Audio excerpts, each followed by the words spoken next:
See how this, woo! Hey everyone, it's Ben Hardy here, and in today's going to be reviewing a 2022 Chevy Silverado 3500 LT. Now this particular LT has a very special engine under the hood. It is their gas 6.6 liter V8. Now Chevy decided to not give this engine a really cool name, similar to what Ford did with their 7.3 liter V8, which they dubbed the Godzilla V8. And since Chevy didn't do that, I am going to name it on behalf of Chevy. This will now be known as the King Kong V8 because, well, King Kong and Godzilla fight it out, and well, this engine fights it out with the 7.3 that Ford has. So I don't know, I thought it was fitting. Anyways, as always, a huge shout out and thank you to the Lurch Miller Chevy here in Provo for giving me some time with this truck. Check out the inventory in the description down below where you can see that this truck is available for sale if you're interested. And yeah, also carbine guide in the description down below. Let's get into the video.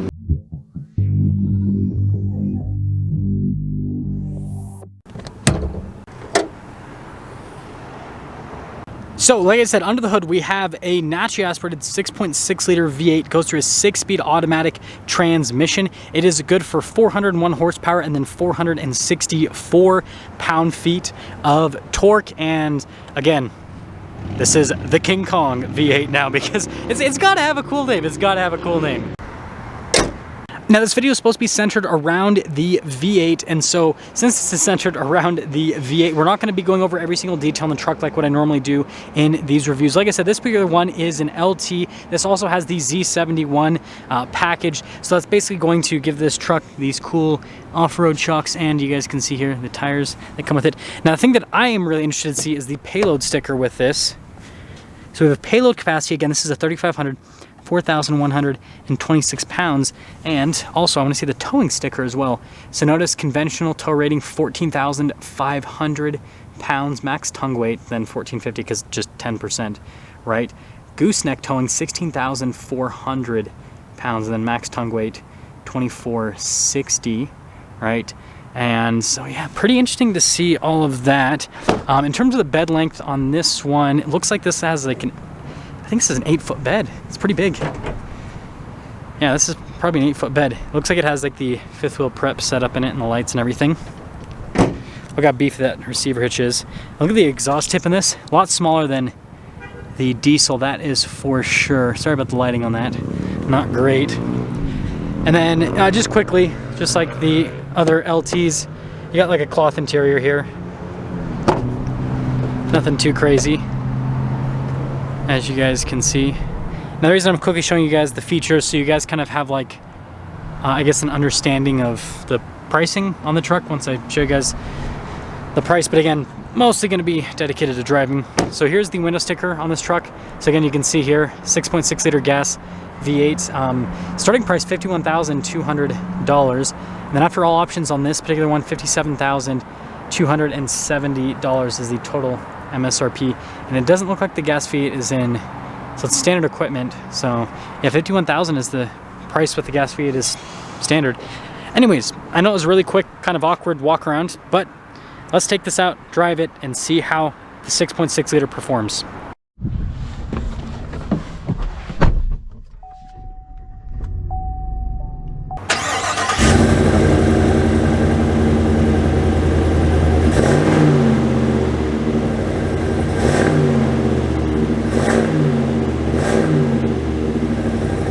Let's talk about visibility before we set off. Here's your visibility of the hood, both of the mirrors, and throughout the rest of the rear, and let's set off. Setting off in the King Kong truck.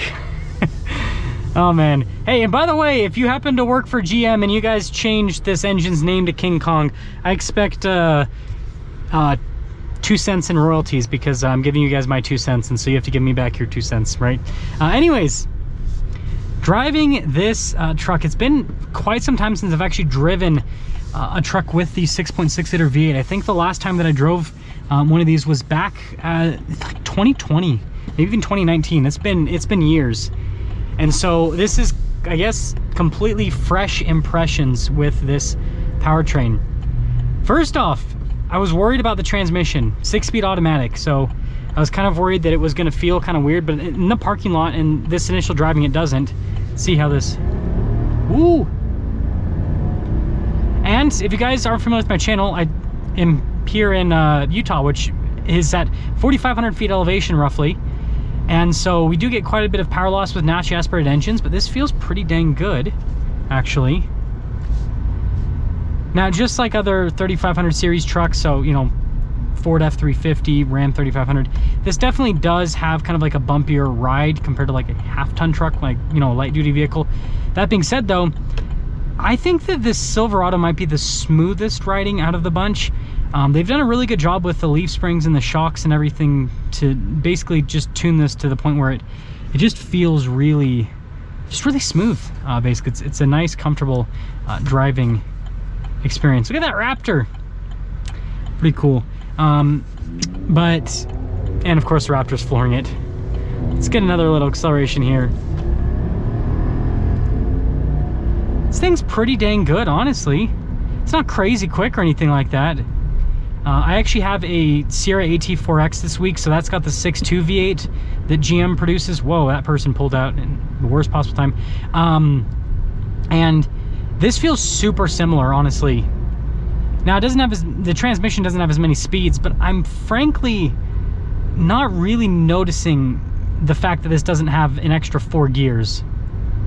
It feels pretty good. Again, it feels pretty similar. That's strange to me that the trucks feel so similar in terms of like the engine performance and everything. Power figures are pretty close, right? But the other weird thing is the 6.2 has more horsepower and more torque than this, which is definitely an interesting setup, that is for sure. This truck's gigantic. I do like the feel though of being in a Silverado. It's just, I don't know, it is a massive truck, but it definitely feels pretty good.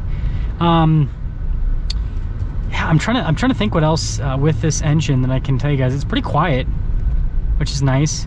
The diesel is very quiet though, so it's not like you're getting a more quiet engine compared to the diesel. I would say that this, when you're off throttle, this is probably quieter, but on throttle, this is probably louder than the diesel. The diesel, you get a little bit more sound. Oh, well, I'm gonna be sitting here for a minute. Let's see what the fuel economy is. 4.6 miles per gallon. I mean, this doesn't have like any miles on it. Engine's not broken in, but still 4.6 miles per gallon. I doubt that's accurate, but that's still not the greatest number. I imagine this probably, you know, most of these big V8s and heavy duty trucks usually get like low teens, sometimes even single digits when you're towing and stuff like that, for sure when you're towing. Yeah, something's up with this powertrain, and you know, compare this to the Godzilla V8, and then obviously Ram's 6.4 Hemi as well, they have in their heavy duty. So first off, I think it's actually a pretty solid powertrain. I like the setup. It feels great. Now obviously I'm not towing with it, so I don't know how this is going to perform while towing, but I feel like it's kind of like just common knowledge at this point that if you're going to be doing towing all the time, you probably just want to get a diesel, and so just get the Duramax. But I mean, it's got a pretty solid tow rating, right? And you know, payload capacity is actually pretty solid as well, over 4,000 pounds. Sound, it's pretty quiet. I'd say that the most rambunctious out of the bunch is probably Ram's 6.4 Hemi. Hemis are just loud. They sound good though. This is definitely probably the quietest. Now in terms of acceleration, this would be pretty close to the Ram. I'd say the Ford, I mean the Ford's got more power than everyone else, but it doesn't feel like way faster, if that makes sense from an acceleration perspective. It's definitely more powerful, but it doesn't feel like, it's not like a night and day difference from an acceleration perspective. Now this having a 6-speed, it's kind of funny. You've got the 6-speed in this, 8-speed in the Ram, and then you've got a 10-speed in the Ford. It's like you get 2 gears as you go to each of the manufacturers. But the 6-speed doesn't feel bad. It doesn't gear hunt. It is smooth with the shifts. You know, when I punch it, it downshifts, gets me right where I need to be in the power band. Feels good. Which one did I choose? I mean, that's tough. Honestly, it would be more about the truck, less about the powertrain. So like if I was like a Chevy dude, I'd get the Chevy. If I'm a Ram guy, I'd get the Ram. If I'm a Ford guy, I'd get the Ford. I know it's kind of like a cop-out answer, but they all feel so similar. They all probably get horrible gas mileage in real world conditions. And they all tow less than the diesel counterparts. And so like, I think it's going to come down more to like the truck. Which truck do you like the most on the outside, and which truck do you like the most on the inside? And you know, I can't really comment on reliability obviously because this is a brand new truck, but I'm sure all of them are, I mean, let me know if I'm wrong. but I'm pretty sure all of them would be pretty good, because typically big naturally aspirated V8s seem to hold up really well over time, right? People always say there's no replacement for displacement, and so yeah, I guess it just comes down to which truck you like the most. I think this is a pretty cool engine. I guess now we also got to think of a name for the Ram. So we got the Godzilla V8, this is now the King Kong V8, and well, I'll let you guys decide. What should we call Ram's 6.4 Hemi? Which monster should we name it after, basically? Also, look at this Black Widow truck they have. Someone come buy it, because that thing's pretty cool. Anyways, that's gonna sum things up. Let me know what you guys think about this powertrain. Hopefully that helps you guys out, and I'll see ya. That's gonna sum things up for a video on this 3500 with the 6.6 liter V8. Again, a huge shout out and thank you to the Larry Miller Chevy here in Provo for giving me some time with this truck. And again, it is now known as the King Kong V8. I'll see you guys.